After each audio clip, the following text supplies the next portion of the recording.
said, okay. They knew I was a Christian. I was like, all right, that's pretty cool, you know. So the next week, I'm visiting Alabama, and you know, I'm in Coach Shula's office, and you know, I go in there, and he sits me down. We start talking, and I see that red phone. I'm like, is that the same red phone? He's like, you see that red phone? I'm like, yes, sir. He's like, you know what that is? I kind of know, but I didn't want to say it. I'm like, I think so. He's like, that red phone, it's a direct line to God. You pick it up, you get God. It's $1,000 a minute. I'm like, all right, Coach Shula, that's pretty cool, you know. So the next weekend, I'm here. I'm with Coach Meyer, and you know, I walk into his office, and I see that red phone. So I sit down, we start talking. After a little while, he says, hey, Timmy, you know what that red phone is? I said, yes, sir. I sure do. I said, that red phone, it's a direct line to God. You pick it up, you get God, $1,000 a minute. He said, no, Timmy, you're wrong. I said, what? He said, you're right about it's a direct line to God, but it's free. I said, what? He said, here in Gainesville, it's a local call.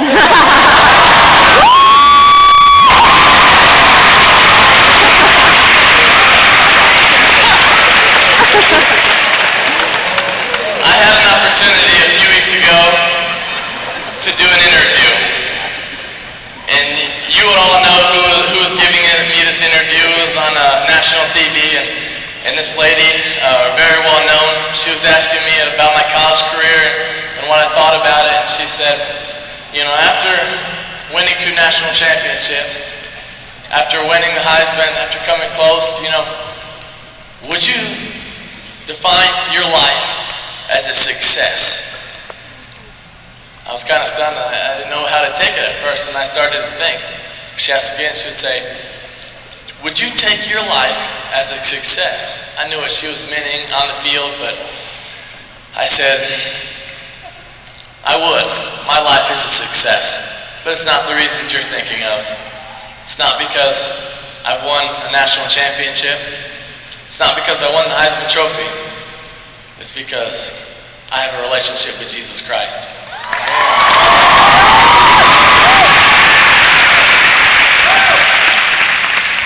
You know, she was kind of stunned with this answer. She didn't know what to say next.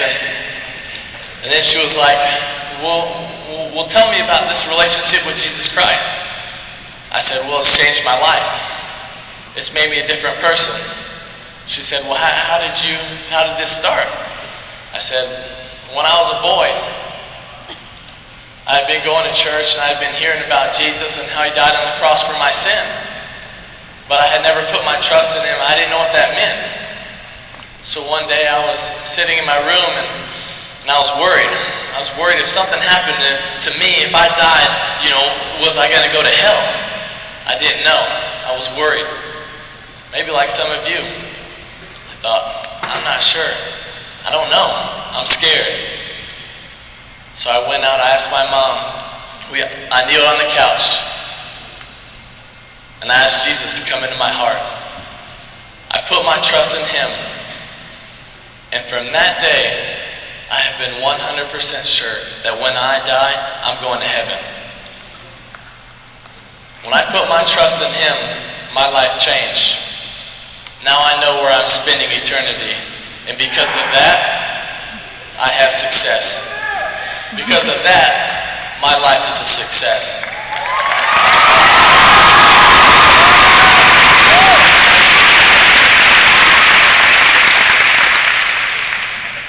So it doesn't matter what happens in the future. I don't know what's going to happen in the future, but I know who holds my future.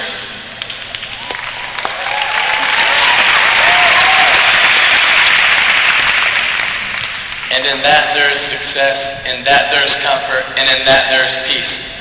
Because I know where I'm spending eternity.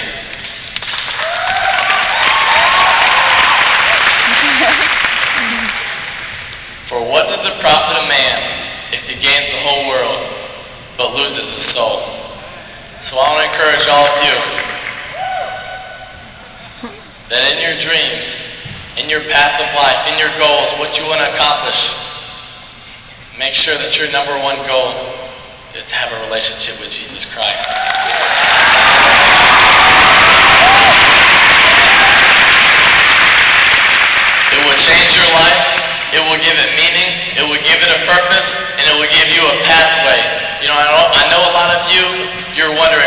going to be? Am I going to be an engineer? Am I going to be a doctor? Am I going to go to grad school? What am I going to do?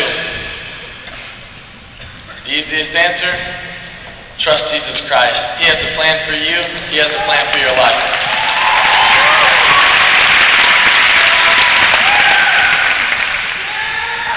I really think you're going to get a lot out of this next speaker. I think he's really going to encourage you. He's going to make a difference in your life. I had the opportunity to talk to him before this, and he's going to bring a great message. I want us all to welcome Joe White. Thank you.